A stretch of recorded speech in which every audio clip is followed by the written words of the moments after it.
नमस्कार मित्रांनो. मित्रांनो, सध्या महाराष्ट्रामध्ये एकच चर्चा आहे, ती म्हणजे आरक्षण.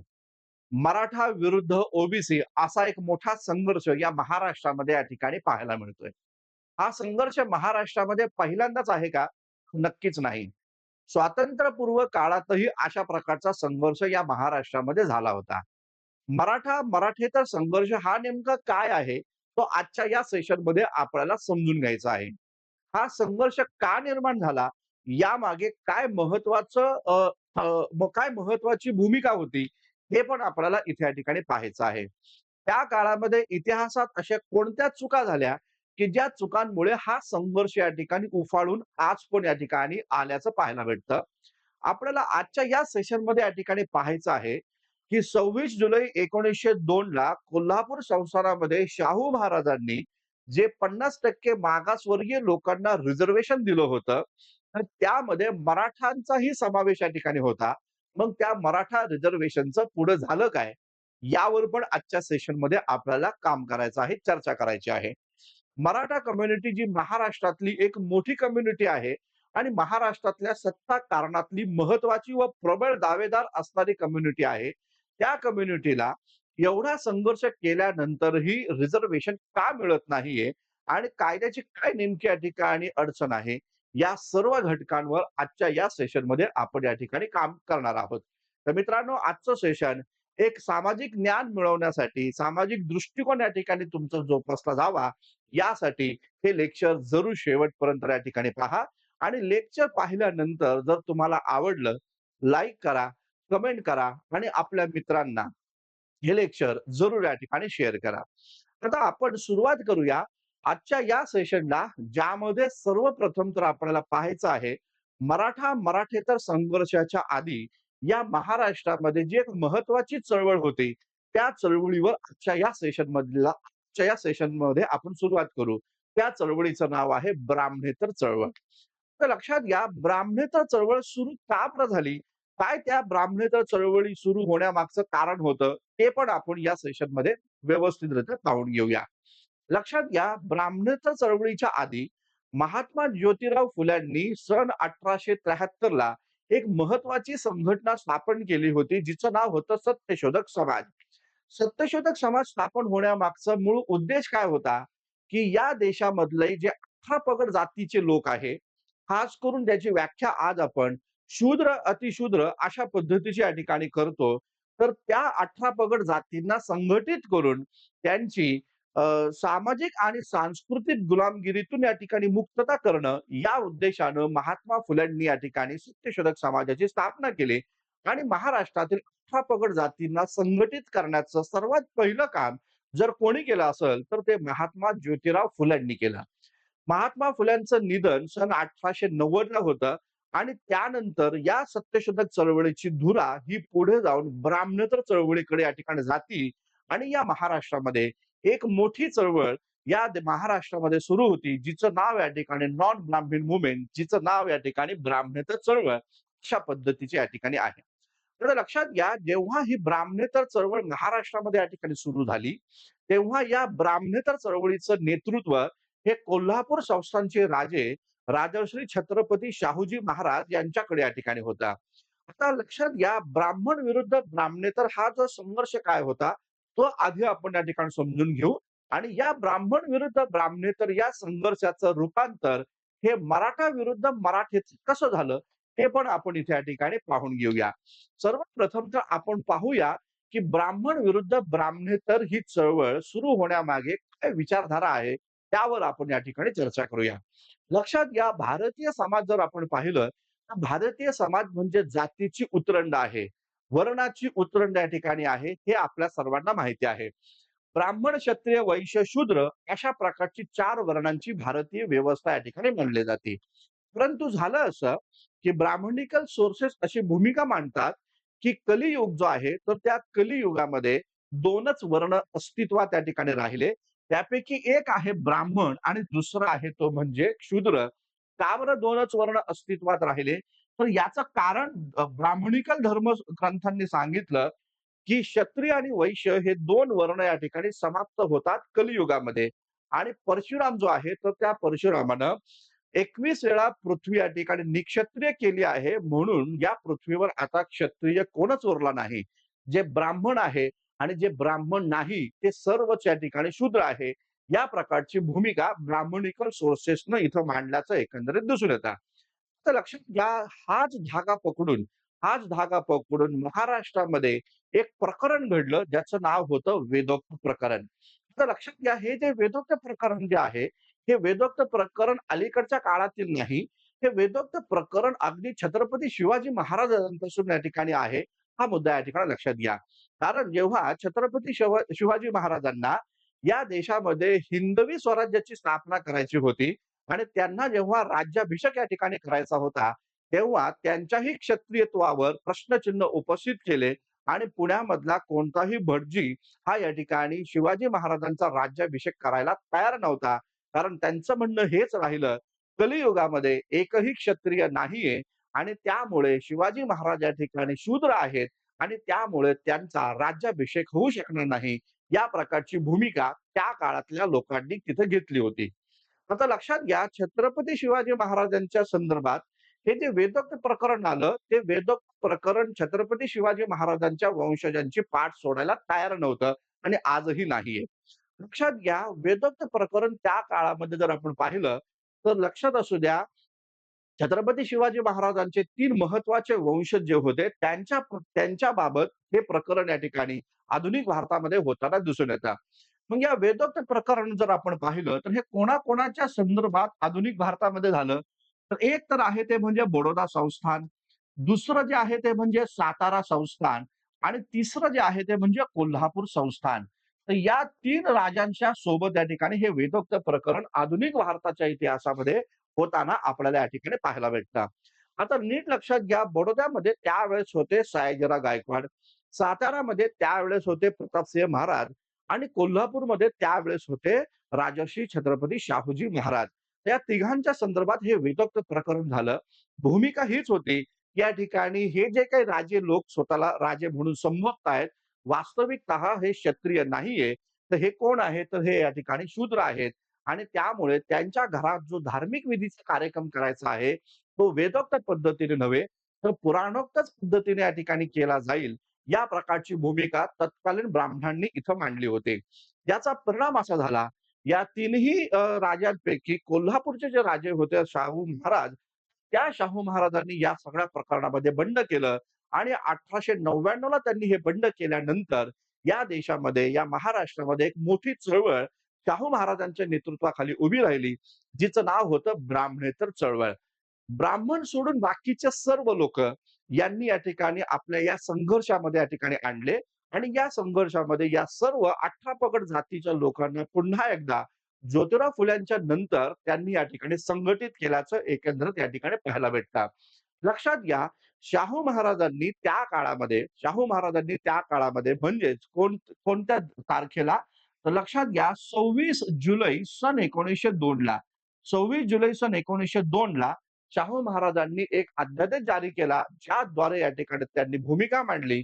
कोल्हापूर संस्थान जे आहे, ज्या कोल्हापूर संस्थानामध्ये 90% पेक्षा जास्त प्रशासनामध्ये ब्राह्मणांचा समावेश होता, तर त्या ब्राह्मणांना आता पदावरनं कमी करा आणि त्याऐवजी 50% आरक्षण हे मागासलेल्या जातींसाठी या ठिकाणी राखून ठेवा. या प्रकारची भूमिका सर्वप्रथम या देशात जर कोणी घेतली असेल, तर ती शाहू महाराजांनी या ठिकाणी घेतलेली आहे. हा महत्वाचा मुद्दा या ठिकाणी लक्षात घ्या आणि त्यामुळं माझं हे म्हणणं आहे तुम्हाला, जे कोणी ज्या कोणाला आरक्षण मिळतंय आणि ज्या कोणाला आरक्षण हवं आहे, त्यांनी शाहू महाराजांच्या संघर्षाला विसरता कामा नये. कारण आरक्षणाची उत्पत्तीच ही शाहू महाराजांकडून झालेली आहे. हा महत्वाचा मुद्दा या ठिकाणी लक्षात घ्या. तर लक्षात घ्या, 26 जुलै 1902 ला जेव्हा आरक्षण इथे या ठिकाणी जाहीर करण्यात आलं, तर त्या आरक्षणामध्ये मराठ्यांचा समावेश होता का? तर लक्षात घ्या, हे जरी आरक्षण कोल्हापूर संस्थानाशी संबंधित असलं किंवा मर्यादित असलं, तरी हा मुद्दा या ठिकाणी लक्षात घ्या, की या आरक्षणामध्ये मराठ्यांचाही समावेश या ठिकाणी होता. प्रशासनामध्ये 50% रिझर्व्हेशन जे मागासवर्गीय लोकांना दिलं गेलं होतं, त्यामध्ये मराठ्यांचाही समावेश इथे या ठिकाणी होता. हा महत्वाचा मुद्दा या ठिकाणी लक्षात घ्या. मग जर 26 जुलै 1902 ला मराठ्यांचा समावेश आरक्षणामध्ये या ठिकाणी होता. मग या आरक्षणाचं पुढं झालं काय? त्यावर पण आपण इथे या ठिकाणी चर्चा करूया. आता लक्षात घ्या, तसं पाहिलं तर पूर्ण भारतामध्ये हे जे आरक्षण होतं कोल्हापूर संस्थानापुरती मर्यादित. मात्र संपूर्ण भारतामध्ये आरक्षणाची चळवळ जी सुरू झाली, ती कधीपासून सुरू झाली, त्यावर पण आपण चर्चा करूया. सर्वात पहिल्यांदा रिझर्व्हेशन जे मिळालं, तर ते भारतीय मुस्लिमांना मिळालं 1909च्या मोर्ले मिंटो कायद्याअंतर्गत जे रिझर्व्हेशन त्यांचं पॉलिटिकल होतं. स्वतंत्र मतदारसंघ सर्वप्रथम मुस्लिमांना इथे या ठिकाणी दिला गेला. त्यानंतर आपल्याला पाहायला भेटतं त्यानंतर आपल्याला या ठिकाणी पाहायला असं मिळतं, की 1919चा जो कायदा होता, मॉन्टेग्यू चेम्सफोर्ड कायदा, तर त्या कायद्यामध्ये नंतर बाकीच्या समूह घटकांना रिझर्व्हेशन ते पण केवळ या ठिकाणी राजकीय रिझर्व्हेशन द्यायची भूमिका इथे या ठिकाणी घेतल्याचं दिसून येतं. आता लक्षात घ्या, रिझर्व्हेशन याचा अभ्यास करत असताना किंवा रिझर्व्हेशन हा घटक या ठिकाणी समजून घेत असताना, आपण सर्वप्रथम तर या रिझर्व्हेशनचे टप्पे जे आहे, ते या ठिकाणी समजून घेणं गरजेचं आहे. झालं काय होतं ते नीट समजून घ्या. या काळामध्ये सन 1916 ला लोकमान्य टिळक आणि डॉक्टर आणि बेझंट यांच्या नेतृत्वाखाली एक चळवळ उभारली गेली होती, जिचं नाव होतं होम रूल चळवळ. आणि या होम रूल चळवळीनं स्वराज्याचे अधिकार इंग्रजांकडनं मागितले होते. आणि मग या सगळ्या परिस्थितीमध्ये जागतिक पहिलं महायुद्ध पण सुरू होतं. भारताचा पाठिंबा ब्रिटिशांना हवा होता. आणि मग या सगळ्या परिस्थितीमध्ये दिनांक 20 ऑगस्ट 1917 ला मॉन्टेग्यू जे भारत मंत्री होते, त्यांनी एक घोषणा केली आणि त्या घोषणेमध्ये भूमिका घेतली, की भारतीय लोकांना स्वराज्य दिलं जाणार आहे. मात्र ते दर 10 वर्षांनं टप्प्याटप्प्याने दिलं जाईल.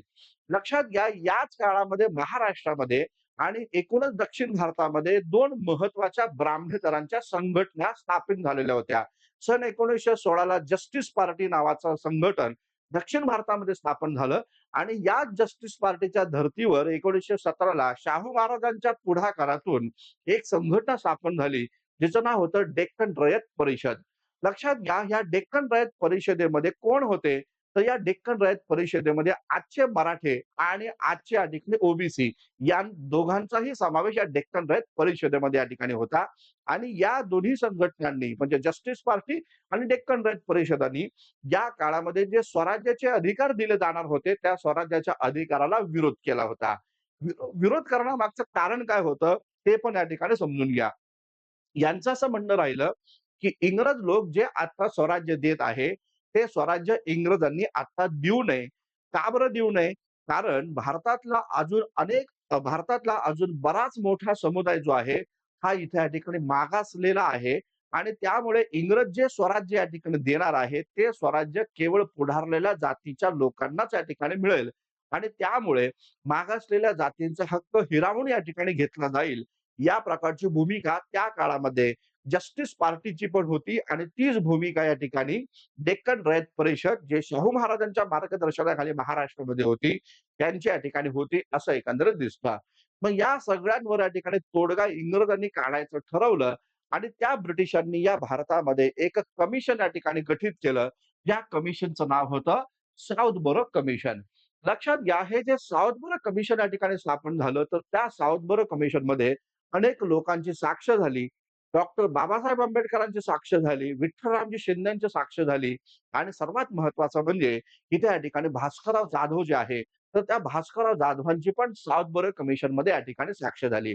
या साउथबरो कमिशनच्या माध्यमातून या ठिकाणी पाहायला असं भेटतं, की भास्करराव जाधव जे होते, त्या भास्करराव जाधवांनी इथे या ठिकाणी भूमिका अशी घेतली, की महाराष्ट्रामधल्या ज्या काही मागासलेल्या जातीचे लोक आहेत, त्या मागासलेल्या जातींना या ठिकाणी आरक्षण या ठिकाणी असलं पाहिजे आणि खास करून मराठा समुदायाला स्वतंत्र मतदारसंघ या ठिकाणी दिला गेला पाहिजे. या प्रकारची भूमिका इथे या ठिकाणी मागितली होती किंवा मांडली होती. हा महत्वाचा मुद्दा या ठिकाणी लक्षात घ्या. बाबासाहेब आंबेडकरांनी दलितांसाठी स्वतंत्र मतदारसंघ मागितला, तर इथे या ठिकाणी शाहू महाराजांच्या पुढाकारातून तिथल्या मराठा प्रतिनिधींनी खास करून भास्करराव जाधव त्या काळामध्ये इथे या ठिकाणी प्रतिनिधित्व करत होते. तर त्यांनी या ठिकाणी या सातबारा कमिशन पुढे या ठिकाणी मराठ्यांना स्वतंत्र मतदारसंघ दिला गेला पाहिजे, या प्रकारची भूमिका घेतली. आता लक्षात घ्या, या काळातील जे रिझर्व्हेशन होतं, हे रिझर्व्हेशन या ठिकाणी पॉलिटिकल होतं. ते सोशली आणि एज्युकेशनली नव्हतं. हा पहिला मुद्दा या ठिकाणी लक्षात असू द्या. तर लक्षात घ्या झालं असं, की या काळामध्ये शाहू महाराजांनी अ, शाहू महाराजांनी जर आपण पाहिलं तर खामगावमध्ये जे 11वी शिक्षण परिषद या ठिकाणी भरली होती. खामगावमध्ये त्या 11व्या शिक्षण परिषदेचे अध्यक्ष शाहू महाराज असताना त्यांनी तिथे या ठिकाणी भूमिका मांडली. मराठ्यांना किमान 10 वर्षासाठी तरी स्वतंत्र मतदारसंघ या ठिकाणी दिला पाहिजे. या प्रकारची भूमिका त्या काळामध्ये शाहू महाराजांनी खामगावमधल्या 11व्या मराठा शिक्षण परिषदेमध्ये मांडली होती. हा पण महत्वाचा मुद्दा या ठिकाणी लक्षात घ्या. मग याचं झालं काय? तर लक्षात घ्या त्या काळामध्ये पाहायला असं भेटतं, की भारताचे जे काही भारत मंत्री या ठिकाणी होते, मॉन्टेग्यू आणि भारताचे व्हाईसरॉय जे होते चेम्सफर्ड. तर मॉन्टेग्यू, चेम्सफर्ड हे दोघंही आणि त्याच्यासोबत या ठिकाणी साउथबोरो देखील मराठ्यांना स्वतंत्र मतदारसंघ द्यायला तयार नव्हता. मात्र लक्षात असू द्या, त्यावेळेस लंडनमध्ये लॉर्ड कर्झन आणि त्याचबरोबर लेन्सडाउन हे 2 मोठे इंग्रज अधिकारी हे भारताचे व्हाईसरॉय होऊन गेले होते. तर त्या लोकांनी या ठिकाणी मराठ्यांना स्वतंत्र मतदारसंघ दिलं पाहिजे, या प्रकारची भूमिका ही लंडनमध्ये या ठिकाणी मांडली होती. हा पण मुद्दा या ठिकाणी लक्षात घ्या. आणि म्हणून मग शाहू महाराजांनी स्वखर्चानं या भास्करराव जाधव जे आहेत त्यांना लंडनमध्ये पाठवलं होतं आणि लंडनमध्ये कर्झनची आणि लेन्सडाऊनची भेट घेऊन तुम्ही या ठिकाणी मराठ्यांना स्वतंत्र मतदारसंघ या ठिकाणी द्या. त्यांना रिझर्व्हेशन या ठिकाणी द्या. या प्रकारचा पिच्छा हा या ठिकाणी किंवा या प्रकारचा पाठपुरावा हा या ठिकाणी शाहू महाराजांनी भास्करराव जाधवांना पुरवण्याचं सांगितलं होतं. आणि त्या माध्यमातून भास्करराव जाधव देखील या ठिकाणी लंडनला जातात आणि लंडनला गेल्यानंतर या प्रकारची मागणी ते या ठिकाणी करतात. लक्षात घ्या भारतातून लंडनमधनं जेव्हा भास्करराव जाधव भारतामध्ये आले, तेव्हा त्यांनी मुंबई विधिमंडळासाठी काही महत्त्वाच्या जागा या ठिकाणी मराठ्यांना, त्याचबरोबर जैन लिंगायतांना, अस्पृश्यांना आणि जे काही मराठ्यासोबतच या ठिकाणी जे काही मराठेतर आहे, त्या लोकांना किंवा गैर मराठी आहेत, त्यांना देखील या ठिकाणी रिझर्व्हेशन असलं पाहिजे. या प्रकारची भूमिका या ठिकाणी मांडली. सातबारा कमिशन पुढे साक्ष देत असताना भास्कर जाधवांचं म्हणणं असं राहिलं, की जे काही रिझर्व्हेशन आहे, त्या रिझर्व्हेशनमध्ये मुंबई प्रांतामध्ये 10 जागा मराठ्यांना या ठिकाणी द्या. त्याचबरोबर ज्या 6 जागा ज्या आहेत, तर त्या गैर मराठा म्हणजेच मराठेतर जे आहे, मराठेतर जी जाती आहे, त्यांना या ठिकाणी द्या. त्याचबरोबर त्यांचं असं म्हणणं राहिलं, ज्या 4 जागा ज्या आहेत, जैन लिंगायत जे आहे, त्यांना या ठिकाणी द्या. या प्रकारची शिफारस या ठिकाणी भास्करराव जाधवांनी त्या कालखंडामध्ये या ठिकाणी केली होती. हा महत्वाचा मुद्दा या ठिकाणी लक्षात घ्या. तर नीट लक्षात घ्या, एवढ्या सगळ्या जागा या ठिकाणी महाराष्ट्रातल्या या निम्न जातीच्या लोकांना देता येणार नाही. या प्रकारची भूमिका त्या काळामधल्या सातबोरो कमिशनने या ठिकाणी घेतली. आणि सातबोरो कमिशननं मग या सगळ्या परिस्थितीमध्ये काय केलं, तर या सातबोरो कमिशननं या ठिकाणी मराठ्यांना रिझर्व्हेशन देत असताना त्यांनी एक महत्त्वाची भूमिका अशी घेतली, की मराठा आणि त्याचबरोबर या ठिकाणी तत्सम जाती, मराठा आणि त्याचबरोबर तत्सम जाती ज्या आहेत, तर यांना रिझर्व्हेशन या ठिकाणी द्यायची भूमिका इथे या ठिकाणी घेतलेली होती. हा महत्वाचा मुद्दा या ठिकाणी लक्षात घ्या. म्हणजे सातबारा कमिशननी काय केलं, तर मराठा व तत्सम जातींना या ठिकाणी रिझर्व्हेशन द्यायची भूमिका घेतली आणि त्यावेळेस त्या ठिकाणी सातबारा कमिशननं केवळ 7 जागा मराठा आणि तत्सम जातींना या ठिकाणी द्या, या प्रकारची शिफारस या ठिकाणी केली होती. आणि तशाच प्रकारची शिफारसचं रूपांतर पुढे जाऊन कायद्यात होतं आणि 1919च्या कायद्याद्वारे मॉन्टेग्यू-चेम्सफोर्ड कायद्याद्वारे 7 जागा मराठा आणि त्याचबरोबर तत्सम जातींना या ठिकाणी दिल्या गेल्या, असं एकंदरीत या ठिकाणी दिसतं. लक्षात घ्या, इतिहासात ही चूक महत्वाची या ठिकाणी मांडली जाते किंवा या पद्धतीची भूमिका जी घेतली सावधबोरो कमिशननं, त्याच कमिशनच्या मुळे मोठ्या प्रमाणावर महाराष्ट्रामध्ये अशा प्रकारचा मराठा विरुद्ध मराठेतर हा संघर्ष या ठिकाणी सुरू होताना एकंदरीत दिसून येतं. लक्षात घ्या, शाहू महाराज जोपर्यंत जिवंत होते, तोपर्यंत या चळवळीचं स्वरूप ब्राह्मण विरुद्ध ब्राह्मणेतर या ठिकाणी होता. ब्राह्मण विरुद्ध ब्राह्मणेतर अशा पद्धतीचं स्वरूप इथे या ठिकाणी होतं. मात्र शाहू महाराजांचं निधन जसं या ठिकाणी होतं, तसं आपल्याला पाहायला असं भेटतं, की ब्राह्मणेतर चळवळ जी होती, तर त्या ब्राह्मणेतर चळवळीमध्ये विविध कारणांवरनं सामाजिक दुही असताना आपल्याला या ठिकाणी पाहायला भेटते. तर त्या घटकांवर आपण थोड्या वेळातच या ठिकाणी चर्चा करूया. तर लक्षात घ्या, सातबारा कमिशननं ज्या पद्धतीनं मराठा आणि तत्सम जातींना रिझर्व्हेशन लागू केलं आणि त्यानंतर जेव्हा या ठिकाणी या रिझर्व्हेशनचा बेनिफिट कोणी उचलला, तसं जेव्हा या ठिकाणी निदर्शनामध्ये आलं, तेव्हा अर्थातच या जो काही वर्ग निर्माण केला होता, तर त्या वर्गामध्ये मराठा ही पुढारलेली जात असल्या कारणामुळं त्याचे सर्वात जास्त फायदे जे आहे, हे या ठिकाणी मराठा समुदायालाच या ठिकाणी मिळाले आणि मग या ज्या तत्सम जाती ज्या होत्या, तर या ज्या तत्सम जाती होत्या, तर त्या तत्सम जातींनी या प्रकारची ओरड आता या ठिकाणी सुरू केली. या ठिकाणी मराठ्यांना रिझर्व्हेशन द्यायला आमचा नकार नाही. मात्र मराठ्यांना आमच्या प्रवर्गामध्ये या ठिकाणी घेऊ नका. त्याचं कारण असं आहे, की ज्या अति पिछडलेल्या या ठिकाणी तत्सम जाती आहे, त्यांना या रिझर्व्हेशनचे बेनिफिट उचलता येत नाही. कारण या ग्रुपमध्ये पुढारलेली जात जी आहे मराठा, हीच या ठिकाणी जास्तीत जास्त फायदा रिझर्व्हेशनचा घेत आहे. अशा प्रकारचं निरीक्षण त्या काळातल्या तत्सम जातींनी इथं मांडलं आणि त्यामुळे ब्राह्मणेतर चळवळ ज्या काळामध्ये ब्राह्मणांच्या विरोधामध्ये सर्व जाती समाजाचे लोक एकत्र झाले होते. त्यांचा जो लढा होता, हा काही लढा का अनैसर्गिक नव्हताच. कारण त्यांचं असं म्हणणं हेच होतं, की प्रशासनामध्ये ब्राह्मणांना जे मोठ्या प्रमाणावर स्थान दिलं गेलेलं आहे, त्यांचं स्थान कमी करून त्या ठिकाणी अन्य मागासलेल्या जातींना देखील या ठिकाणी आणा. याच मुद्द्यावरनं ब्राह्मणेतर चळवळ महाराष्ट्रामध्ये निर्माण झाल्याचं एकंदरीत दिसतं. आणि मग आता झालं असं, की सातपुते कमिशननं जेव्हा मराठा व तत्सम जाती या प्रकारची भूमिका मांडली, त्यावेळेस या तत्सम जातींनी मराठ्यांना आपल्या प्रवर्गामध्ये समाविष्ट करण्याच्या ठिकाणी विरोध केला आणि तिथूनच खऱ्या अर्थानं हा संघर्ष या ठिकाणी सुरू होताना एकंदरीत पाहायला भेटला. 1920 साली 1922 साली आपल्याला पाहायला भेटतं, की शाहू महाराजांचं या ठिकाणी निधन होतं आणि ही ब्राह्मणेतर चळवळ जी आहे, ही जेधे जवळकरांच्या नेतृत्वाखाली या ठिकाणी झाली.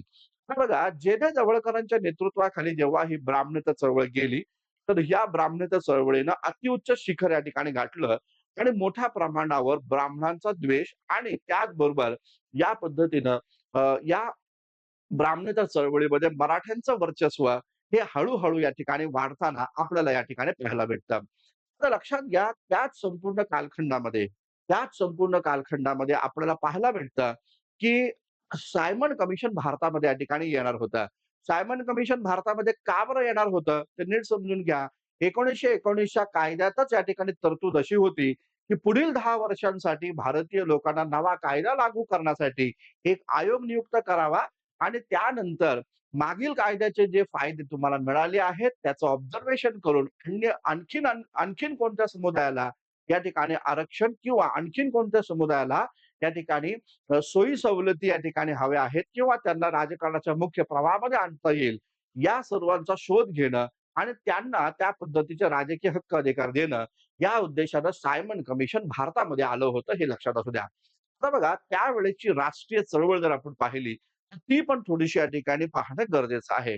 महात्मा गांधींचं नेतृत्व 1920 ला त्या काळामध्ये या ठिकाणी नुकतंच या ठिकाणी उदयास आलेलं होतं आणि या काळामध्ये महात्मा गांधींनी महाराष्ट्रातील ब्राह्मण आणि ब्राह्मणेतर वादावर एक भूमिका देखील मांडली होती.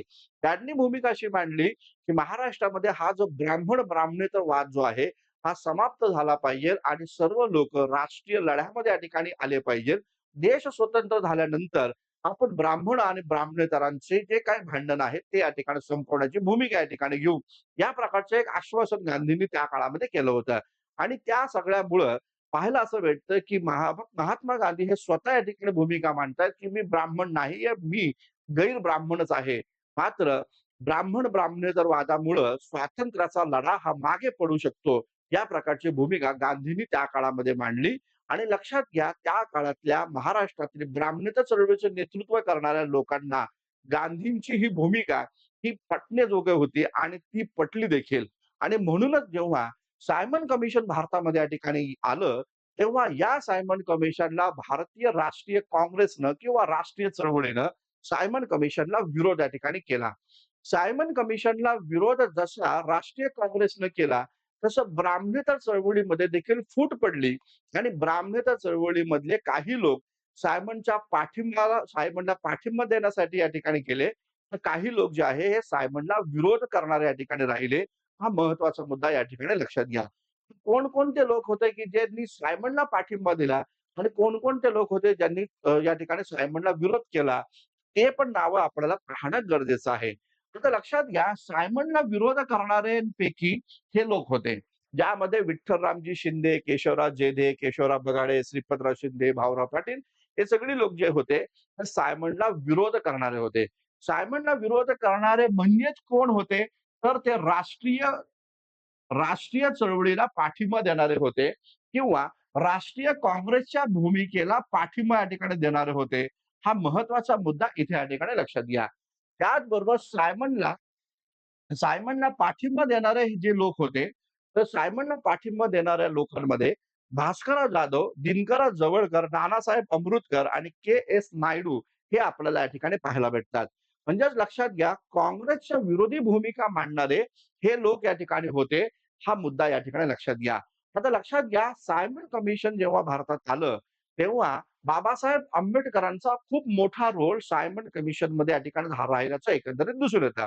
तर लक्षात घ्या, बाबासाहेब आंबेडकर जर आपण पाहिलंय, तर बाबासाहेब आंबेडकर हे कोणत्या गटाचं प्रतिनिधित्व करत होते किंवा कोणत्या गटामध्ये होते? तर सायमनला विरोध करणाऱ्या गटामध्ये होते की सायमनला पाठिंबा देणाऱ्या गटामध्ये होते? तर लक्षात घ्या, डॉक्टर बाबासाहेब आंबेडकर जर आपण पाहिले, तर आपल्याला या ठिकाणी दिसून येतं, की सायमन कमिशनला पाठिंबा देणाऱ्या गटामध्ये हे बाबासाहेब आंबेडकर या ठिकाणी होते. हा महत्वाचा मुद्दा या ठिकाणी लक्षात घ्या. का परत मी जुन्या मुद्द्याकडे या ठिकाणी येतो. सायमन कमिशन जेव्हा भारतामध्ये आलं, तेव्हा लक्षात घ्या, आपल्याला आतापर्यंत एवढंच सांगितलं, की सायमनला राष्ट्रीय काँग्रेसने विरोध केला. सायमनला मुस्लिम लीगने या ठिकाणी विरोध केला. मात्र सायमनला विरोध करण्यामागचं कारण काय होतं? हे तर नक्कीच आहे. एकच बाजू आपल्याला सांगितली. ती बाजू काय होती? की सायमनमध्ये एकूण 7 सदस्य आहे आणि हा सायमन या 7 सदस्यांना घेऊन भारतात आला आणि या 7 सदस्यांमध्ये एकही भारतीय व्यक्ती नाही आणि हे लोकं भारतासाठी नवा कायदा करणार आहे. यामध्ये एकही भारतीय व्यक्ती नसल्या कारणामुळं त्या ठिकाणी सायमनला आपण काळे झेंडे दाखवायला पाहिजे. सायमन गो बॅक या प्रकारचे नारे आपण दिले पाहिजे आणि सायमनला या देशामधनं हाकलून लावलं पाहिजे. गो बॅक सायमन अशा प्रकारची भूमिका घेतली पाहिजे. हे अर्ध सत्यच आपल्याला पाठ्यपुस्तकामध्ये सांगितलं गेलं. शाळा कॉलेजमधनं या ठिकाणी सांगितलं गेलं. परंतु मुद्दा नीट लक्षात घ्या. सायमन कमिशनच्या सोबत ही एक कमिटी भारतामध्ये आली होती, जिचं नाव होतं लोथियन कमिशन किंवा जिचं नाव होतं लोथियन कमिटी. आता मुद्दा आहे, तुम्ही म्हणताल हे लोथियन कमिटी काय प्रकरण आहे? ते नीट समजून घ्या. लक्षात घ्या, सायमन जेव्हा भारतात आला, त्याच सायमनच्या सोबत किंवा त्याच काळामध्ये हे लोथियन कमिशन देखील भारतामध्ये आलं होतं. हा महत्वाचा मुद्दा लक्षात घ्या. आता या लोथियन कमिशनचं काय उद्देश होता आणि हे कशासाठी या ठिकाणी आलं होतं, तो पण मुद्दा आपण या ठिकाणी समजून घेणं गरजेचं आहे. लक्षात घ्या, या लोथियन कमिशनचा मुख्य उद्देश होता भारतात येण्यामागचा, ते भारतामध्ये असणाऱ्या जातींचा शोध घेणं. भारतामध्ये असणाऱ्या ज्या काही जाती आहे, तर त्या जातींचा शोध घेणं या या प्रमुख उद्देशासाठी हे लोथियन कमिशन भारतामध्ये आलं होतं. हा महत्वाचा मुद्दा या ठिकाणी लक्षात घ्या. ते त्या काळामध्ये बाबासाहेब आंबेडकरांनी सायमन कमिशनला साक्ष दिली. सायमन कमिशनला पाठिंबा दिला. एवढंच काय, या लोथियन कमिशन सोबत बाबासाहेब आंबेडकर संपूर्ण भारतभर या ठिकाणी फिरले. आता लक्षात घ्या, की आपल्याला आतापर्यंत हेच सांगितलं, की सायमन कमिशनला आम्ही विरोध करतोय. परंतु लोथियन कमिशनबद्दल काही सांगितलं गेलं नव्हतं. लोथियन कमिशनचा मुख्य उद्देश भारतातील जातींचा शोध घेणं असा होता. बाबासाहेब आंबेडकर सायमनला या ठिकाणी पाठिंबा देतात. बाबासाहेब आंबेडकर लोथियनला सहकार्य या ठिकाणी करतात. म्हणून त्यावेळेसच्या काँग्रेसनं बाबासाहेब आंबेडकरांना ब्रिटिशांचा हस्त म्हणून देखील संबोधलं होतं. बाबासाहेब आंबेडकरांच्या विरोधात ठिकठिकाणी त्यावेळेसच्या उच्चवर्णीयांनी आणि काही मागासलेल्यांनी पण बाबासाहेब आंबेडकरांना विरोध करताना तिथं मशाल मोर्चे देखील या ठिकाणी काढले होते. हा पण मुद्दा या ठिकाणी लक्षात घ्या. आता लक्षात घ्या, बाबासाहेब आंबेडकर या लोचेन कमिशन सोबत संपूर्ण भारतभर त्या काळामध्ये फिरले आणि भारतातील ज्या मागासलेल्या जातीचे लोक आहेत, त्या मागासलेल्या जातींच्या लोकांच्या सभा घेतल्या, मीटिंगा घेतल्या आणि इंग्रजांच्या माध्यमातून जे कमिशन तुमच्याकडे येईल, त्यांना तुम्ही तुमची सामाजिक आणि त्याचबरोबर या ठिकाणी शैक्षणिक मागासलेपण जे आहे, ते खरं-खरं या ठिकाणी सांगा. साहजिकच पाहायला भेटतं, लोथियन कमिशननं संपूर्ण भारतामध्ये या ठिकाणी फिरल्यानंतर, जातींचा शोध घेतल्यानंतर, त्यावेळेस भारतातील मागासलेल्या जातींची सामाजिक आणि शैक्षणिक स्थिती पाहिल्यानंतर, या लोथियन कमिशननं त्या ठिकाणी भारतातील जातींची वर्गवारी निर्माण केली आणि त्या वर्गवारीमध्ये त्यांनी या ठिकाणी भारतातील जातींना 3 वर्गामध्ये बंदिस्त केलं. त्यापैकी एक वर्ग शेड्यूल कास्ट, दुसरा होता शेड्यूल ट्राइब आणि तिसरा होता तो म्हणजे ऑदर बॅकवर्ड कास्ट म्हणजे त्या ठिकाणी ओबीसी. तर लक्षात घ्या, या लोथियन कमिशननं भारतातील जातींचा शोध घेतला. तो आपला रिपोर्ट त्यांनी या ठिकाणी सायमनला दिला. सायमननी तो रिपोर्ट गोलमेज परिषदेत सादर केला आणि त्या परिषदेनंतर पाहायला असं भेटतं 1935 च्या कायद्याअंतर्गत या पद्धतीचा हा सगळा रिपोर्ट आला आणि 1934 साली याच रिपोर्टच्या आधारावर जातीय जनगणना देखील या ठिकाणी भारतामध्ये झाल्याचं एकंदर त्या ठिकाणी पाहायला भेटतं. आज ओबीसी समुदायाला मिळणारे रिझर्व्हेशन किंवा ओबीसी जाती, शेड्यूल ट्राइब आणि शेड्यूल कास्ट या ज्या जाती आहेत, तर त्या जातींचा जो काही शोध लागला, तो या ठिकाणी 1934च्या जनगणनेच्या द्वारे या ठिकाणी लागलेला आहे. हा मुद्दा या ठिकाणी लक्षात घ्या. भारतातली एकमेव जनगणना आहे, ज्या जनगणनेच्या द्वारे शेड्यूल कास्टमध्ये किती जाती आहे, शेड्यूल ट्राइबमध्ये किती जाती आहे आणि ओबीसीमध्ये किती जाती आहे, या जातींची संख्या इथे या ठिकाणी निश्चित करण्यात आली होती. हा मुद्दा या ठिकाणी लक्षात घ्या. लक्षात घ्या, या संपूर्ण कालखंडामध्ये लोथियन कमिशनचा रिपोर्ट झाल्यानंतर लंडनमध्ये गोलमेज परिषद इथे या ठिकाणी भरली. तर लक्षात घ्या, या गोलमेज परिषदेमध्ये डॉक्टर बाबासाहेब आंबेडकर यांची निवड अस्पृश्यांचे प्रतिनिधी म्हणून या ठिकाणी झाली होती आणि या गोलमेज परिषदेमध्ये महत्वाचा मुद्दा लक्षात घ्या, या गोलमेज परिषदेमध्ये या ठिकाणी भास्करराव जाधव जे होते, हे जस्टिस पार्टीच्या वतीनं या गोलमेज परिषदेमध्ये सहभागी झाले होते. म्हणजे एका बाजूला डॉक्टर बाबासाहेब आंबेडकर अस्पृश्यांचे प्रतिनिधी आणि दुसऱ्या बाजूला या ठिकाणी भास्करराव जाधव जे आहे, हे ब्राह्मणेतर चळवळीचे प्रतिनिधी म्हणून तिथे या ठिकाणी समावेश झाले होते. हा महत्वाचा मुद्दा लक्षात घ्या. आणि सर्वात इम्पोर्टंट काय, तर या लोथियन कमिशनला सायमन कमिशनला जी शिफारस केली होती किंवा या लोथियन कमिशनच्या शिफारसीमध्ये एक महत्वाचा मुद्दा होता, ते म्हणजे महाराष्ट्रातील खास करून मुंबई प्रांतातील मराठा समुदाय जो आहे, त्या मराठा समुदायाला देखील या ठिकाणी त्या मराठा समुदायाला देखील राखीव जागा असल्या पाहिजे. या प्रकारची शिफारस लोथियन कमिशननं इथे या ठिकाणी घेतली होती. हे विशेष महत्वाची बाब आपण लक्षात ठेवणं गरजेचं आहे. लोथियन कमिशननं schedule caste, schedule tribe, OBC अशा प्रकारची वर्गवारी करत असताना याच लोथियन कमिशननं लक्षात घ्या मराठ्यांना देखील राखीव जागा असल्या पाहिजे या प्रकारची शिफारस या ठिकाणी केली होती. मुद्दा नीट या ठिकाणी लक्षात घ्या. मग पुढे काय झालं? पुढे गोलमेज परिषद झाली आणि या गोलमेज परिषदेमध्ये पाहायला भेटतं गांधी विरुद्ध बाबासाहेब आंबेडकर हा एक मोठा संघर्ष आपल्या सर्वांना या ठिकाणी पाहायला भेटतो आणि या संघर्षाचा परिणाम काय झाला, तर या गोलमेज परिषद संघर्षाचा परिणाम हा आपल्या सर्वांना माहिती आहे. तो म्हणजे पुणे करार जो आहे, तर त्या पुणे करारामध्ये झाल्याचं एकंदरीत दिसून येतं. तर आपल्या सर्वांना माहिती आहे, की 24 सप्टेंबर 1932 ला पुणे करार या ठिकाणी इथं होतो. या पुणे कराराच्या आधी तत्कालीन ब्रिटनचे प्रधानमंत्री जे होते, नाव त्यांचं होतं रॅमसे मॅकडोनाल्ड यांनी 16 ऑगस्ट 1932 ला जातीय निवाडा जाहीर केला आणि या जातीय निवाड्यामध्ये कोणाकोणाला स्वतंत्र मतदारसंघ देणार आहे, याची सूची या ठिकाणी जारी केली.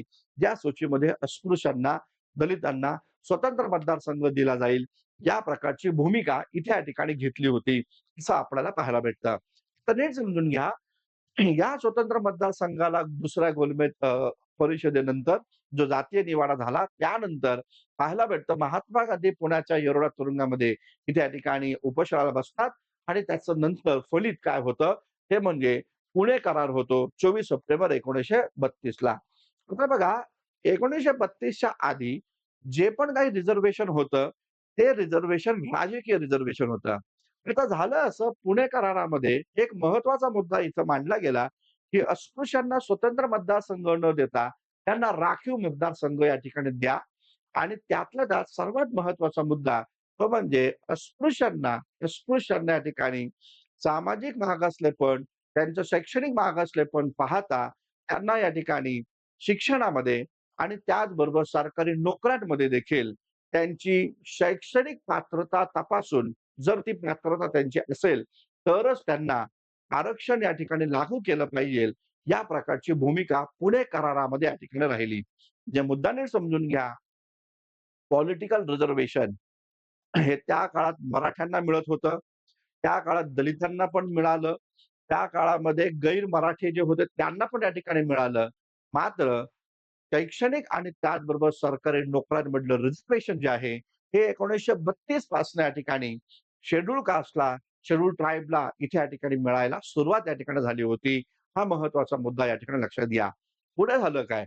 पुढे झालं असं लक्षात घ्या, त्या काळामध्ये ब्राह्मणेतर चळवळीमध्ये फूट पडू लागली होती. हा मुद्दा या ठिकाणी लक्षात घ्या. ती ब्राह्मणेतर चळवळीमध्ये जी फूट पडली, त्या फुटीमागचं काय कारण आहे? त्या गोष्टीवर आपण इथे या ठिकाणी चर्चा करूया. तर लक्षात घ्या, ब्राह्मणेतर चळवळीमध्ये जी फूट पडली, तर त्या फुटीमध्ये एक महत्वाचं कारण या ठिकाणी होतं, की काही ब्राह्मणेतर चळवळीच्या लोकांचं म्हणणं असं राहिलं, की आपण काँग्रेसला पाठिंबा दिला पाहिजे आणि काहींचं असं म्हणणं राहिलं, नाही, आपण काँग्रेसपासून विभक्त राहून जातीय संघर्ष जो आहे किंवा जी समतेची चळवळ जी आहे, तीच या ठिकाणी चालवली पाहिजे, या प्रकारची भूमिका या ठिकाणी होती. आणि त्यामुळे काँग्रेसमध्ये जायचं की नाही जायचं, सायमन कमिशनला पाठिंबा द्यायचा की नाही द्यायचा, कशावरनं ही ब्राह्मणेतर चळवळ फुटू लागली होती असं दिसतं.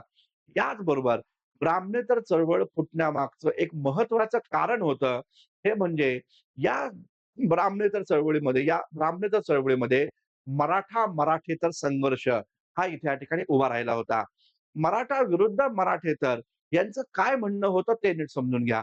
मराठा आणि मराठेतर यांना एकाच प्रवर्गामध्ये त्या काळामध्ये दिलं राजकीय आरक्षण दिलं होतं.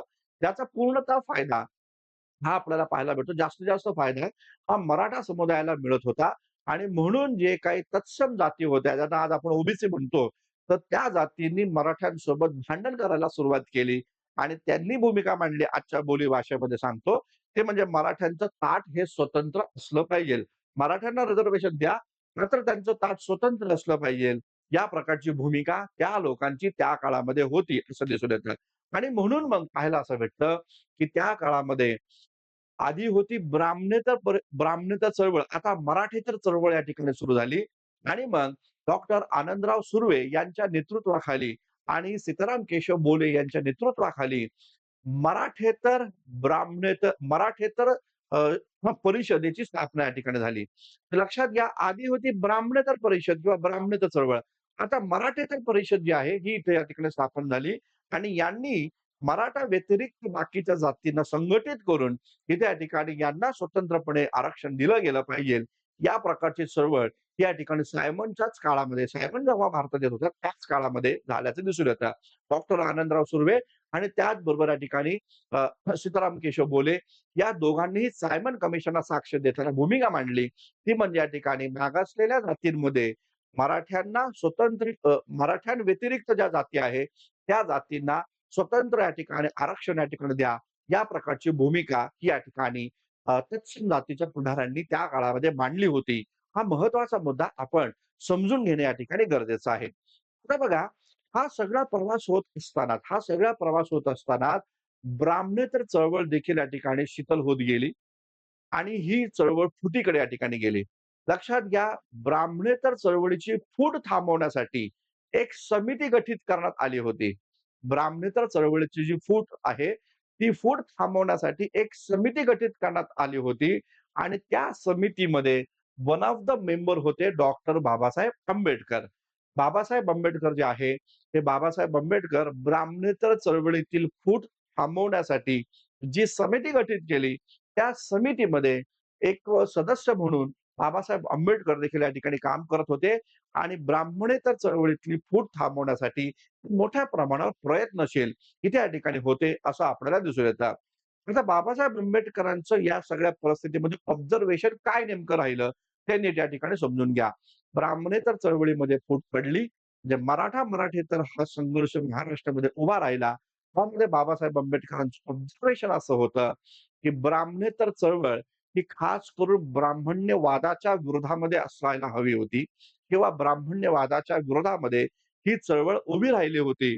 मात्र दुर्दैवानं असं म्हणावं लागेल, की ब्राह्मणेतर चळवळीमध्ये पण ब्राह्मण्यवादाचा शिरकाव झाला. काय मी म्हणतोय? ब्राह्मणेतर चळवळीमध्ये देखील सुरुवात जी आहे, तर शिरकाव जो आहे, हा ब्राह्मण्यवादाचा शिरकाव या ठिकाणी झाला. आणि म्हणून मग ब्राह्मणेतर चळवळीतील जे पुढारलेल्या जाती होत्या, त्या जाती अहंकाराने या ठिकाणी जाती अहंकाराची भूमिका घेऊ लागले आणि ब्राह्मणेतर चळवळीतील कनिष्ठ जाती समूहांना ते या ठिकाणी तुच्छ लेखू लागले आणि त्यामुळं हे ब्राह्मण्यवाद जे होतं, तर ते ब्राह्मण्यवादाचा शिरकाव हा ब्राह्मणेतर चळवळीमध्ये पण या ठिकाणी झाला. या प्रकारचा मुद्दा इथे या ठिकाणी बाबासाहेब आंबेडकरांनी मांडला. ते ऑथेंटिक आहे. याला पुरावा आहे. मी माझ्या मनाचं काहीच सांगत नाही. दुसरा मुद्दा लक्षात घ्या.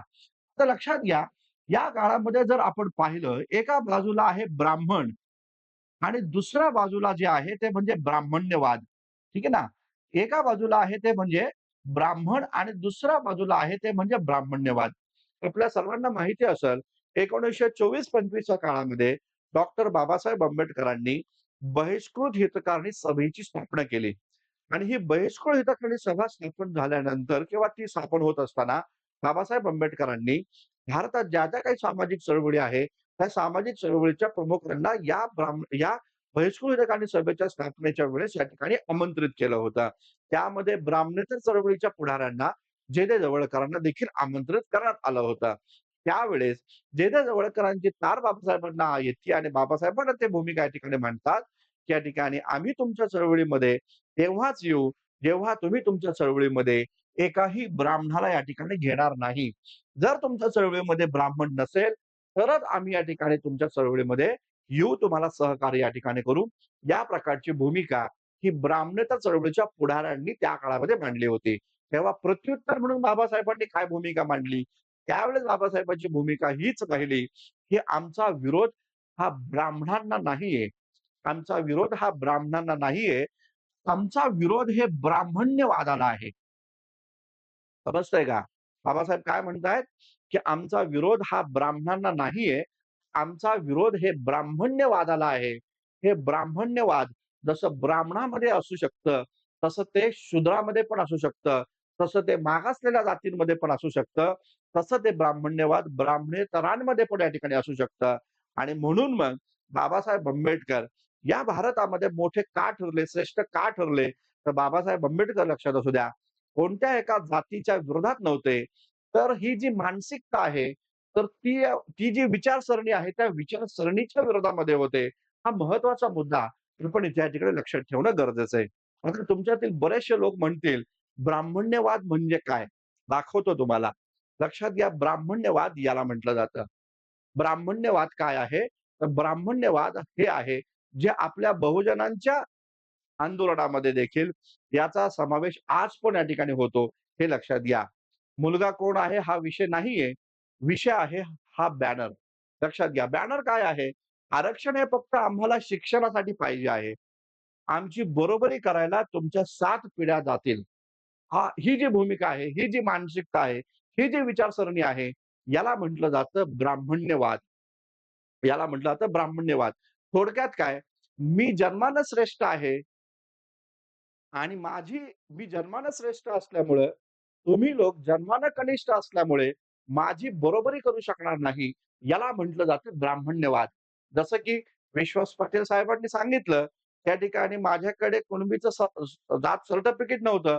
म्हणून लायकी नसणाऱ्या लोकांना आजीवन मला सांभाळावं लागलं आणि त्यांच्या हाताखाली काम करू लागलं. याला म्हटलं जातं ब्राह्मण्यवाद. लक्षात असू द्या, आपला लढा हा कायम विचारधारेशी संबंधित असला पाहिजे. व्यक्तीशी, जातीच्या विरोधात आपला लढा या ठिकाणी नसला पाहिजे. तर महत्त्वाचा मुद्दा या ठिकाणी लक्षात घ्या. तर ब्राह्मण्यवाद जे आहे, हे केवळ केवळ या ठिकाणी एका जातीमध्ये नसतं.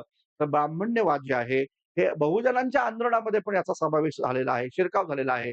या ब्राह्मण्यवाद त्यावेळेस त्यावेळेस ब्राह्मणेतर चळवळीमध्ये देखील होतं आणि त्याचमुळे आपल्या चळवळीची वाताहत या ठिकाणी झाली होती. हा मुद्दा या ठिकाणी लक्षात घ्या. पुढे काय झालं? पुढे असं झालं, की या सगळ्या परिस्थितीमध्ये आपल्याला या ठिकाणी दिसून येतं, जेव्हा भारतीय जेव्हा अ, ब्राह्मणेतर चळवळ काँग्रेसमध्ये या ठिकाणी विलीन झाली, तेव्हा बाबासाहेब आंबेडकरांचं एक खूप मोठं वाक्य या ठिकाणी आहे. बाबासाहेब आंबेडकर म्हणतायत, की शेवटी मीच काय तो एकटा, महात्मा फुल्यांचा खरा सत्यशोधक या ठिकाणी उरलेलो आहे. बाकी सगळे तर काँग्रेसमध्ये या ठिकाणी गेलेले आहेत. लक्षात घ्या, जे कोण दलित बांधव आहे, जे कोण दलित बांधव आहे, शेड्यूल कास्ट, शेड्यूल ट्राइबचे जे कोण दलित बांधव आहे, त्यांनी या ठिकाणी हा मुद्दा या ठिकाणी लक्षात घ्या, की बाबासाहेब आंबेडकरांनी ब्राह्मणेतर चळवळीपासनं स्वतःचं दलित चळवळीचं अस्तित्व हे कायम शाबूत या ठिकाणी ठेवलं आणि त्याचमुळे या ठिकाणी शेड्यूल कास्ट, शेड्यूल ट्राइबला 32 पासून त्या ठिकाणी रिझर्व्हेशन किंवा घटना लागू होतानाच या ठिकाणी रिझर्व्हेशन या ठिकाणी मिळू लागलं. हा महत्वाचा मुद्दा या ठिकाणी लक्षात घ्या आणि म्हणून मग शेड्यूल कास्टमध्ये असणाऱ्या कितीही ज्या काही जाती आहेत, शेड्यूल ट्राइबमध्ये असणाऱ्या कितीही जाती आहेत, तर त्या जातीने हा मुद्दा लक्षात घ्या. नेतृत्व जे होतं हे शिकलेलं होतं. नेतृत्व जे होतं या ठिकाणी ज्ञानी होतं. नेतृत्व हे जे विद्वान होतं आणि त्या विद्वत्तेमुळेच या ठिकाणी तुमचा बचाव झाला. हा पण मुद्दा या ठिकाणी लक्षात घ्या. लक्षात घ्या, पुढे काय झालं, काँग्रेसमध्ये ब्राह्मणेतर चळवळ विलीन झाली आणि त्यामुळे ब्राह्मणेतरांचा आवाज हा नंतरच्या काळामध्येच या ठिकाणी राहिला नाही. सगळे लोकं काँग्रेसमय झाले, सगळे लोकं गांधीमय या ठिकाणी झाले आणि देश स्वतंत्र झाल्यानंतर यावर महात्मा काहीतरी उपाय करतील, असं बऱ्याचशा लोकांना वाटू लागलं. अगदी या ठिकाणी त्या काळामध्ये ब्राह्मण चळवळीचे प्रमुख पुढारी होते. आता त्यांचं नाव मी घेऊ शकणार नाही. लक्षात घ्या, त्या प्रमुख पुढाऱ्यांना पण या ठिकाणी इथं वाटू लागलं, की येस देश स्वतंत्र झाल्यानंतर महात्मा गांधी जे आहेत ते काहीतरी उपाय या ठिकाणी करतील. दुर्दैव असं झालं, गांधींचीच हत्या या ठिकाणी झाली आणि त्यामुळे ब्राह्मणेतर चळवळीचा विकास करण्याची किंवा गैर-ब्राह्मणेतरांची विकास करण्याची भूमिका ही हवे त्या ठिकाणी विरून गेली. मग या सगळ्या परिस्थितीमध्ये पाहायला असं भेटतं जेव्हा मसुदा समितीचे अध्यक्ष डॉक्टर बाबासाहेब आंबेडकर बनले, संविधान लिहिण्याची जबाबदारी जेव्हा त्यांच्यावर या ठिकाणी आली, तेव्हा लक्षात घ्या आर्टिकल 340 त्याचबरोबर आर्टिकल 341 आणि त्याचबरोबर आर्टिकल 342 या तिन्ही आर्टिकलचा जन्म इथे या ठिकाणी होताना आपल्याला या ठिकाणी पाहायला भेटतो. आता नीट मुद्दा इथे या ठिकाणी समजून घेऊ आपण. या संपूर्ण कालखंडामध्ये भारतीय संविधानामध्ये लक्षात घ्या, भारतीय संविधानामध्ये जर का 340व कलम नसतं, काय मी म्हणतोय बघा, भारतीय संविधानामध्ये जर 340व कलम नसतं, तर ओबीसीसाठी आयोग आणि ओबीसीसाठी रिझर्व्हेशन असतं का? तर नक्कीच नसतं. आणि त्यामुळं ओबीसीसाठी रिझर्व्हेशनाची तरतूद ही या ठिकाणी 340व्या कलमामध्ये जी करण्यात आली, तिचं खूप मोठं श्रेय हे डॉक्टर बाबासाहेब आंबेडकरांना जातं आणि तशाच प्रकारचं काही अंशी श्रेय हे डॉक्टर पंजाबराव देशमुख यांना पण या ठिकाणी जातं. हा पण मुद्दा या ठिकाणी लक्षात घ्या. बाबासाहेब आंबेडकरांची सामाजिक चळवळ सुरू असताना पंजाबराव देशमुख देखील मोठ्या प्रमाणावर सामाजिक चळवळीचं काम करत होते आणि त्यांच्याचमुळं आज मराठवाड्यामध्ये कुणबी समुदाय जो आहे, तर त्या कुणबी समुदायांना इथे या ठिकाणी रिझर्व्हेशन मिळतंय. हा पण मुद्दा या ठिकाणी लक्षात घ्या.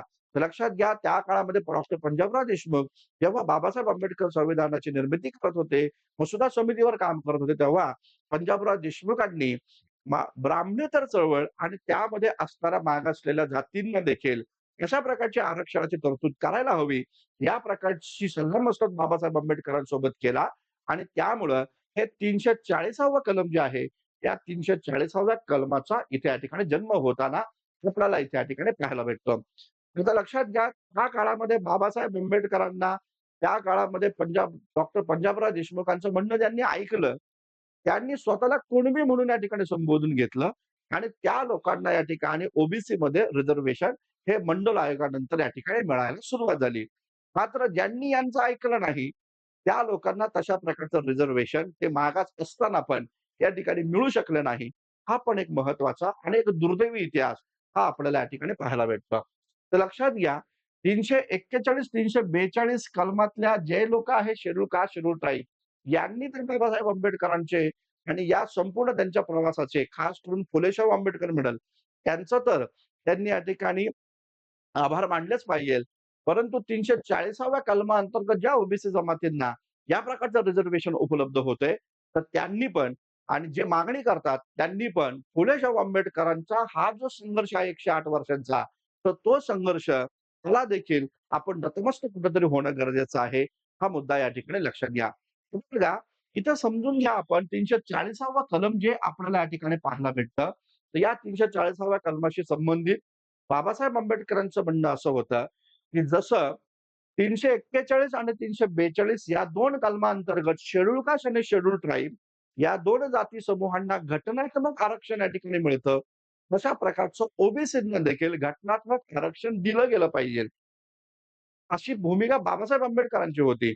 आणि त्या काळामध्ये जसं मी मागे पण या ठिकाणी तुम्हाला सांगितलं, की ओबीसीचा टेम्पररी डेटा उपलब्ध नसल्या कारणामुळं आणि त्या काळामध्ये या ठिकाणी जर तो उपलब्ध करून द्यायचा असला, तर या ठिकाणी मोठ्या प्रमाणावर आपल्याला 5 ते 6 वर्ष या ठिकाणी जाऊ शकतात आणि त्यामुळे आपण या संदर्भात आत्ताच जर का अशी भूमिका घेतली की घटना लागू होतानाच ओबीसींना रिझर्व्हेशन द्या, तर घटना लागू करण्यासाठी 5-6 वर्ष जातील आणि म्हणून मग या सगळ्या परिस्थितीमध्ये इथं बाबासाहेब आंबेडकरांनी भूमिका घेतली, की मग आपण काय करूया, एक आयोग या ठिकाणी नियुक्त करूया आणि या आयोगाकडे ही जबाबदारी या ठिकाणी सोपवू आणि मग त्या आयोगाच्या द्वारे या प्रकारच्या 340व्या कलमाअंतर्गत या ठिकाणी ओबीसी यांना या ठिकाणी रिझर्व्हेशन या ठिकाणी देऊ, या प्रकारची भूमिका इथे या ठिकाणी घेतली.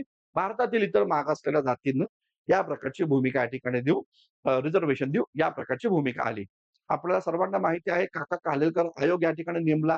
त्यानंतर बी मंडल आयोग या ठिकाणी नेमला. आणि मग या बी मंडल असू द्या किंवा काका कालेलकर असू द्या, यांनी महाराष्ट्रात किंवा भारतामध्ये ओबीसी जाती ज्या आहेत, त्या ओबीसी जातींची जी संख्या मांडली, त्या संख्येचा आधार काय होता? तर 1934 ची जनगणना. लक्षात घ्या. त्याचा आधार काय होता? तर 1934 ची जनगणना हा त्याचा मुख्य आधार या ठिकाणी राहिला होता, हे लक्षात घ्या. म्हणजे त्या काळामध्ये लोथेन कमिशन सोबत बाबासाहेबांनी जे सहकार्य केलं, जे काम केलं, त्या कामाच्या आधारावर आणि 1934च्या जनगणनेच्या आधारावर या प्रकारचं ओबीसी रिझर्व्हेशन किंवा ओबीसीमध्ये ज्या जाती समूहांचा समावेश केला गेला, त्याचा मुख्य आधार हा इथे या ठिकाणी या पद्धतीचा राहिल्याचं एकंदरीत दिसून येतं. बघा, ओबीसींच्या रिझर्व्हेशन संदर्भात मंडल कमिशननं ज्या जातींना मागासलेलं समजलं, त्या जातींना ओबीसी अंतर्गत या ठिकाणी समाविष्ट केलं आणि मग व्ही-पी सिंगच्या नेतृत्वाखाली जेव्हा हे मंडल कमिशन या ठिकाणी मान्य झालं, त्यानंतर आपल्याला पाहायला भेटतं, महाराष्ट्रच नव्हे तर भारतातल्या सर्व जातींना किंवा भारतातल्या आणि महाराष्ट्रातल्या सर्व ओबीसी जातींना अशा प्रकारचं रिझर्व्हेशन या ठिकाणी दिलं गेलं. आता बघा, हे रिझर्व्हेशन या पद्धतीचं दिलं गेल्यानंतर आपल्या सर्वांना माहिती आहे त्या काळात इंदिरा साहनी केस आली आणि या इंदिरा साहनीच्या केसवरनं सुप्रीम कोर्टाने सांगितलं, रिझर्व्हेशन हे 50% पेक्षा जास्त असता कामा नये. रिझर्व्हेशन हे 50% पेक्षा जास्त असता कामा नये. तरी देखील रिझर्व्हेशन 50% च्या वरती जर जायचं असेल, तरी सुप्रीम कोर्टाने तुम्हाला ती परवानगी दिली. म्हणजे लक्षात घ्या, सुप्रीम कोर्टाने ही जरी मर्यादा घालून दिली असली 50% रिझर्व्हेशनची, तरी लक्षात घ्या या 50% रिझर्व्हेशनचं उल्लंघनही करता येऊ शकतं. परंतु ते कधी? तर ओबीसी प्रवर्गामध्ये जर एखादी जात समाविष्ट करण्याची राहिली असेल, काय म्हणतो नीट समजून घ्या. ओबीसी प्रवर्गामध्ये जर एखादी जात समाविष्ट करण्याची राहिली असेल, त्या जातीचं सामाजिक त्या जातीचं सामाजिक आणि त्याचबरोबर शैक्षणिक त्या जातीचं सामाजिक आणि त्याचबरोबर शैक्षणिक मागासलेपण तुम्हाला इथे या ठिकाणी सिद्ध करावं लागेल. जर का हे सामाजिक आणि शैक्षणिक मागासलेपण जर सिद्ध झालं, तर त्याही जातीला या पद्धतीचं रिझर्व्हेशन हे या ठिकाणी दिलं जाणार आहे. हा महत्वाचा मुद्दा इथे या ठिकाणी सांगितला गेला. हा मुद्दा या ठिकाणी लक्षात घ्या. म्हणजे आता नीट समजून घ्या, मराठा जातीला किंवा महाराष्ट्रच नव्हे तर भारतातल्या कोणत्याही जातीला असं वाटत असेल, की आम्ही क्षत्रिय नसून आम्ही या ठिकाणी ओबीसी आहोत, तर त्या जातींना या ओबीसी वर्गामध्ये समाविष्ट करता येऊ शकतं. मात्र त्यासाठी कायद्याची अडचण हीच आहे, ते म्हणजे सामाजिक आणि शैक्षणिक मागासलेपण सिद्ध करणं आवश्यक आहे. आणि ती जबाबदारी सरकारची आहे, ती जबाबदारी आयोगाची आहे. ठीक आहे ना? ती जबाबदारी कोणाची आहे? सरकारची आहे आणि ती जबाबदारी आयोगाची. आता झालं काय नीट समजून घ्या. आता महाराष्ट्रात झालं काय? स्थानिक स्वराज्य संस्थांच्या निवडणुका आणि या निवडणुकानंतर विधानसभेच्या निवडणुका. लक्षात घ्या, ब्राह्मणेतर चळवळीमध्ये फूट जी पडली, ती आपल्या चुकीमुळे पडली. कारण ज्यांच्या विरोधात तुम्ही लढत होता, ज्या वैचारिक संघर्षामध्ये तुम्ही लढत होता, तीच विचारसरणी तुम्ही या ठिकाणी एक्सेप्ट केली. म्हणजे मी या जमातीमध्ये सर्वश्रेष्ठ, आणि बाकीचे जे आहेत हे कनिष्ठ. ही जी काही ब्राह्मण्यवादी विचारसरणी आहे, ही विचारसरणी जर बहुजनांच्या लढ्यामध्ये येत असेल, तर लक्षात घ्या, जातीय गणित आणि जातीय सलोखा या महाराष्ट्रामध्ये कसा टिकला जाईल? हा पण मुद्दा या ठिकाणी लक्षात घ्या. आता लक्षात घ्या महाराष्ट्र सरकारने जे जी-आर काढला, एका बाजूला अ, भूमिका घेतली गेली, की हैदराबाद गॅझेट लागू केल्यानंतर मराठवाड्यातले मराठे हे त्या ठिकाणी ओबीसीमध्ये समाविष्ट होईल आणि त्यानंतर सातारा गॅझेट लागू झाल्यानंतर या ठिकाणी सातारा पश्चिम महाराष्ट्रातले मराठी जे आहेत त्या ठिकाणी ओबीसीमध्ये या ठिकाणी समाविष्ट होईल. अशी भूमिका एका बाजूला या ठिकाणी घेतली जातीये आणि दुसऱ्या बाजूला या ठिकाणी ओबीसीचे नेते अशा प्रकारच्या अ, भूमिकेला किंवा या भूमिकेला या ठिकाणी विरोध करताना या ठिकाणी दिसून येत आहेत. महाराष्ट्र सरकार एका बाजूला म्हणतंय जी-आर काढून, की आम्ही या ठिकाणी कोणाला दिलं आहे रिझर्व्हेशन? आम्ही रिझर्व्हेशन कुणब्यांनाच दिलेलं आहे, मराठ्यांना दिलं नाही. अशी भूमिका महाराष्ट्र सरकारने पण घेतली आहे. आणि त्या महाराष्ट्र सरकारने ही भूमिका या ठिकाणी घेतली, की जे ऑलरेडी कुणबी होते आणि त्याच कुणब्यांना आम्ही या जी-आरच्या माध्यमातून काय दिलेलं आहे? रिझर्व्हेशन या ठिकाणी दिलेलं आहे. जर ऑलरेडी जे कुणबी होते त्यांना ओबीसीमध्ये रिझर्व्हेशन आहे, तर मग आता अजून कोणते कुणबी जर शिल्लक असतील, तर त्यांना आम्ही आता हे रिझर्व्हेशन या ठिकाणी देत आहोत. या प्रकारची भूमिका आहे स्पष्टपणे. आणि त्यामुळे ओबीसी नेत्यांनी पण या ठिकाणी आतताईपणा करू नका आणि राजकीय पोळी या ठिकाणी भाजून घेऊ नका. या ठिकाणी काय भूमिका? या ठिकाणी जातीय सलोखा जो आहे किंवा जी ब्राह्मणेतर चळवळीची जी काही सांगड आहे किंवा जी चौकट आहे, ती उद्ध्वस्त करण्याचं काम या ठिकाणी ना मराठा समुदायाच्या नेत्यांनी आणि नाही ओबीसी समुदायाच्या नेत्यांनी या ठिकाणी करणं करणं आवश्यक आहे, हे लक्षात घ्या. म्हणजे मराठा आणि ओबीसी या 2 समुदायाच्या लोकांनी अशा प्रकारची सामाजिक सलोखा बिघडल, अशा प्रकारचं वातावरण या महाराष्ट्रामध्ये निर्माण होणार नाही, याचा प्रयत्न या ठिकाणी करणं गरजेचं आहे. कायदेशीर बाजू आहे, त्या कायदेशीररित्याच या ठिकाणी आपण सॉल्व्ह करणं या ठिकाणी गरजेचं आहे. हा महत्त्वाचा मुद्दा लक्षात घ्या. महाराष्ट्राचं सामाजिक स्वास्थ्य बिघडून ना ओबीसींना फायदा होणार आणि नाही मराठ्यांना फायदा या ठिकाणी होणार. हा मुद्दा या ठिकाणी लक्षात घ्या. शेवटी काय रिझर्व्हेशन कशासाठी हवं आहे? तर शिक्षणासाठीच हवं आहे. मग लक्षात घ्या शिक्षणासाठी जर रिझर्व्हेशन हवं आहे, सरकारी नोकऱ्यांसाठी जर रिझर्व्हेशन हवं आहे, लक्षात घ्या सरकार ज्यांनी आपल्या मतांवर ज्यांनी सरकार स्थापन केली, तर त्या सरकारला आपण हा प्रश्न का विचारत नाही, की शिक्षण हे सर्वांना कमी किमतीत, परवडणाऱ्या किमतीमध्ये सर्वांना उपलब्ध करून द्या. मुद्दा काय? शिक्षण हे सर्वांना कमी किमतीमध्ये आणि परवडणाऱ्या किमतीमध्ये उपलब्ध करून द्या. या प्रकारची भूमिका आपण घेताना कुठंच दिसत नाही.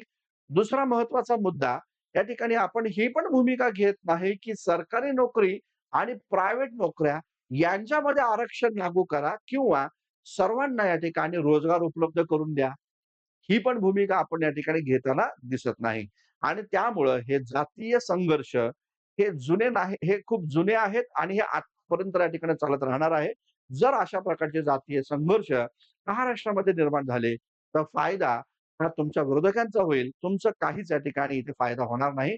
आणि लक्षात घ्या, कृपा करून ओबीसी आणि मराठा समुदाय यांच्यात जर आपण बघितलं, तर एक नैसर्गिक युती आहे. काय म्हणतोय मी? एक नैसर्गिक युती आहे. थोड्या बहुत प्रमाणात 19-20चा फरक असू शकतो. मात्र या दोघांमध्येही या ठिकाणी नैसर्गिक युती या ठिकाणी आहे. ही युती कुठे या ठिकाणी तोडू देऊ नका. बस एवढंच आजच्या या सेशनमध्ये या ठिकाणी सांगायचं राहिलं.